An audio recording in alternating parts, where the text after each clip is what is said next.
राधे राधे। हलछठ माता की जय हो। भगवान बलराम की जय हो। भगवान श्री कृष्ण की जय हो। भगवान बलराम के जन्म उत्सव की आप सभी लोगों को हार्दिक बधाई, बहुत बहुत शुभकामनाएं। आज मैं आप लोगों को कथा सुनाने जा रही हूँ। हलछठ महारानी की कथा सुनाने जा रही हूँ। एक गर्भवती ग्वालिन के प्रसव का समय समीप था। उसे प्रसव पीड़ा होने लगी थी। उसका दही मक्खन बेचने के लिए रखा हुआ था। वह सोचने लगी कि यदि बालक ने जन्म ले लिया तो दही मक्खन बिक नहीं पाएगा। यह सोचकर वह उठी और सिर पर दही मक्खन की मटकी रखकर बेचने चल दी। चलते चलते उसको प्रसव पीड़ा बढ़ गई। वह झरबेरी की झाड़ी की ओट में बैठ गई। उसने एक पुत्र को जन्म दिया। अल्हड़ ग्वाली ने बालक को कपड़े में लपेटकर वहीं लिटा दिया और स्वयं मटकियां लेकर आगे बढ़ गई। उस दिन हलछठ थी। यद्यपि उसका दूध व मक्खन गाय भैंस का मिला हुआ था। उसने बेचते समय यही बताया कि यह केवल भैंस का है, इससे उसका दूध दही बिक गया। जहां ग्वालिन ने बच्चे को छिपाया था, वहां एक किसान हल चला रहा था। उसके बैल बिदक कर खेत की मेड़ पर जा गए। हल की नोक बच्चे के पेट से जा टकराया और बच्चे की पेट फट गया। किसान ने तत्काल झरबेरी के कांटे से बच्चे के पेट में टाके लगाकर उसे वहीं पड़ा रहने दिया। ग्वालिन ने लौटकर देखा कि बच्चे को मृत्यु पाया। ग्वालिन ने सोचा कि यह मेरे पाप का फल है। मैंने आज हरछठ के दिन व्रत करने वाली अनेक स्त्रियों को गाय का दूध दही बेचकर उनका व्रत भंग कर दिया। इसी कारण से मुझे यह दंड मिला है और मेरा बच्चा मर गया। उसने सोचा मुझे लौटकर अपना पाप स्वीकार कर प्रायश्चित करना चाहिए। वह उसी समय वह लौटकर वहां आई जहां उसने दूध दही बेचा था। उसने गली मोहल्ले में घूम घूम कर अपने दूध दही का सारा रहस्य जोर जोर से आवाज लगाकर प्रकट कर दिया। यह सुनकर स्त्रियों ने अपने धर्म रक्षा के विचार से उसे आशीष दी। जब वह वापस आई तो खेत में पहुंची तो उसे उसका पुत्र जीवित मिला और वह वहां जीवित अवस्था में था। उसी दिन से ग्वाली ने पाप छिपाने के लिए कभी झूठ न बोलने का प्रण लिया। हलछठ माता की जय हो। भगवान बलराम की जय हो। भगवान श्री कृष्ण की जय हो।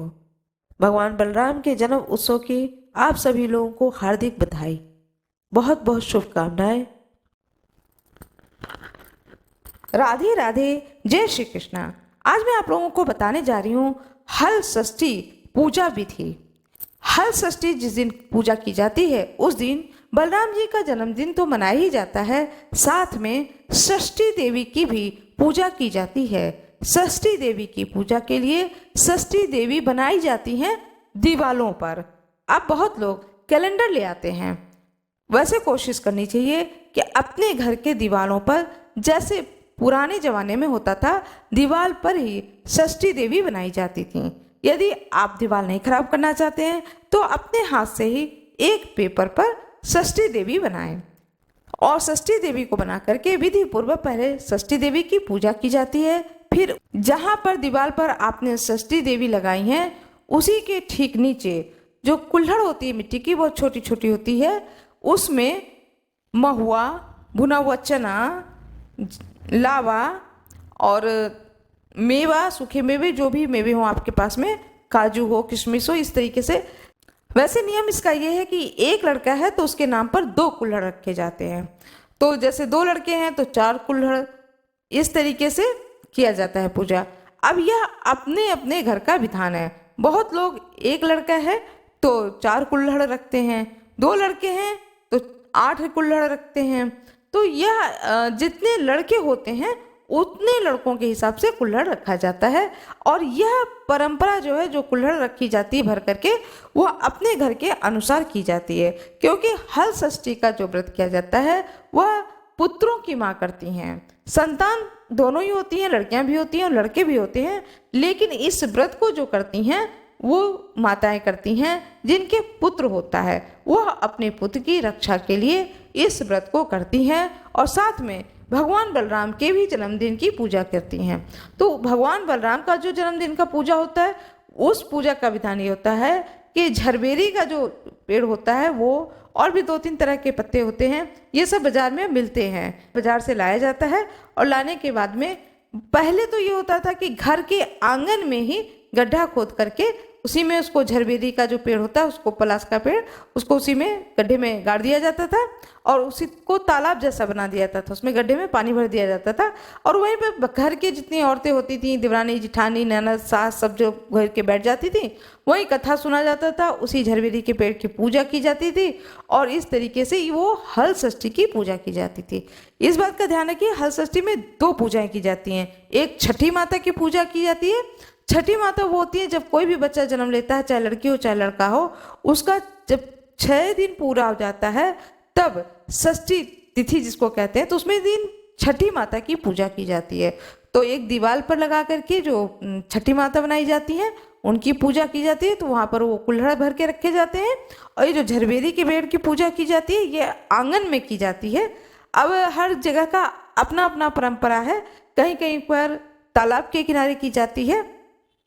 जैसे आपके घर की परंपरा हो उस परंपरा को आप अपना सकते हैं। अब बहुत सारे घर छोटे हो गए हैं तो लोग गमले में लगा लेता है और गमले में लगा करके पूजा कर लेता है और उस गमले को उठाकर छत पे रख देते हैं।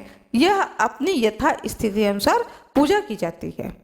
हल षष्ठी का त्यौहार मनाया जाएगा 24 अगस्त 2024 को, क्योंकि जो षष्ठी तिथि है यह प्रारंभ हो रहा है 24 अगस्त को प्रातःकाल 7:45 पर, मतलब लगभग 7:45 बजे, और समाप्त होगा षष्ठी तिथि दूसरे दिन 25 तारीख को, 25 अगस्त 2024 को प्रातःकाल 5:30 पर।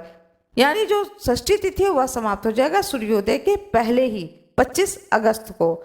सारा दिन षष्ठी तिथि रहेगी 24 तारीख को, 24 अगस्त 2024 दिन शनिवार को। पूरे देश भर में हल षष्ठी का जो त्यौहार है यह मनाया जाएगा दिन शनिवार को, क्योंकि सारा दिन ही षष्ठी तिथि है, दूसरे दिन तो षष्ठी तिथि है ही नहीं, सप्तमी तिथि लग जाएगी इसलिए। और जो कोई भी यदि वह व्रत करते हैं सप्तमी युक्त षष्ठी व्रत करते हैं 25 तारीख को, तो फिर वो कृष्ण जन्माष्टमी के दिन व्रत नहीं कर पाएंगे, क्योंकि लगातार 2 दिन का व्रत हो जाता है। तो इस बात का ध्यान रखें और तिथि का भी ध्यान रखें कि सारा दिन षष्ठी तिथि है तो शनिवार के दिन ही पड़ रहा है, तो इसी दिन इस व्रत को करें। इस दिन गाय के दूध का कोई भी वस्तु इस्तेमाल नहीं किया जाता है। भैंस के दूध का ही मिठाई है, जो कुछ भी चढ़ाया जाता है वो भैंस के दूध का ही चढ़ाया जाता है। और जो दातुन किया जाता है वो महुए की लकड़ी से दातुन की जाती है। महुए का जरूर ही प्रयोग किया जाता है। महुआ को बहुत ही शुभ माना जाता है, इसलिए महुए की बहुत लोग महुए की चाय बनाते हैं, बहुत लोग छुहाड़ा की चाय बना लेते हैं।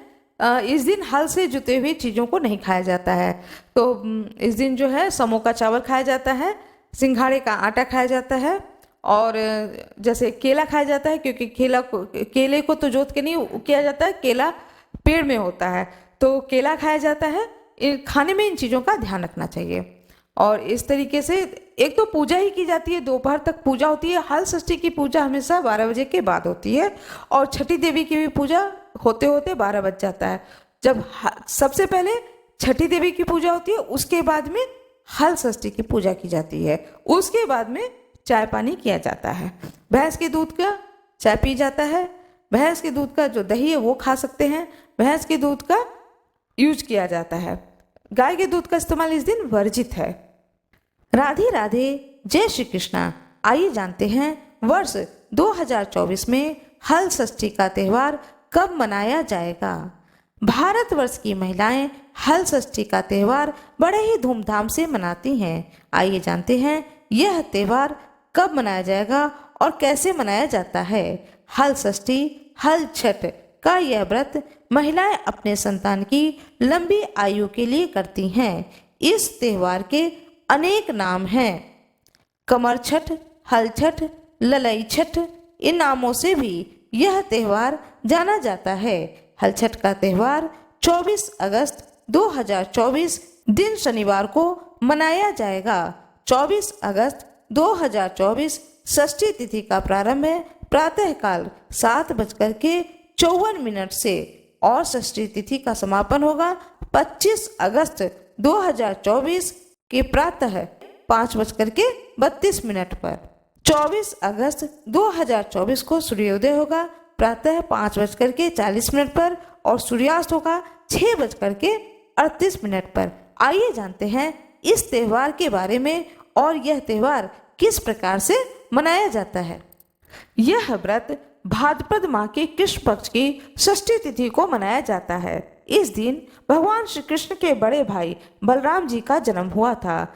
बलराम जी का प्रधान शस्त्र हल तथा मूसल है, इसलिए उन्हें हलधर भी कहते हैं। उन्हीं के नाम पर इस पर्व का नाम हल षष्ठी पड़ा। हमारे देश के पूर्वी जिलों में इसे ललई छठ भी कहते हैं। इस दिन महुए के दांतों से दातुन करनी चाहिए। इस व्रत में हल द्वारा जुता हुआ फल तथा अन्न का प्रयोग वर्जित है। इस दिन गाय का दूध का प्रयोग नहीं किया जाता है, भैंस के दूध व दही का प्रयोग किया जाता है। आइए जानते हैं पूजा विधान। इस दिन प्रातः काल ब्रह्म मुहूर्त में उठ करके स्नान आदि के पश्चात पृथ्वी को लीप करके एक छोटा सा तालाब बनाया जाता है, जिसमें झरबेरी, पलास, गूलर की एक एक शाखा बांध करके बनाई गई हलछट को गाड़ देते हैं और उसकी पूजा की जाती है। पूजन में सत अनाज का प्रयोग किया जाता है। सत अनाज ये होते हैं गेहूं, चना, धान, मक्का, ज्वार, बाजरा और जौ आदि का भुना हुआ लावा भी चढ़ाया जाता है। हल्दी में रंगा हुआ वस्त्र तथा सुहाग सामग्री भी चढ़ाई जाती है। पूजन के बाद निम्न मंत्रों से प्रार्थना की जाती है। गंगा द्वारे पर कुशवते विल्व के नील पर्वते स्नानत्वा कनखले देवी हलंदवती पतिम ललिते शुभगे देवी शुभ सौभाग्यदायिनी अनंत देही सौभाग्यम महातुभ्यम नमो नमः। अर्थात हे देवी, आपने गंगा द्वार, कुशावर्त, विल्वक, नील पर्वत पर कनखल तीर्थ में स्नान करके भगवान शंकर को पति रूप में प्राप्त किया। सुख और सौभाग्य को देने वाली हे ललिता देवी, आपको बारंबार नमस्कार है। आप मुझे अचल सुहाग दीजिए। इस प्रकार से महिलाएं बड़े ही भक्तिभाव से हल छठ का व्रत धारण करती हैं, पूजा करती हैं और दूसरे दिन व्रत का पालना करती हैं।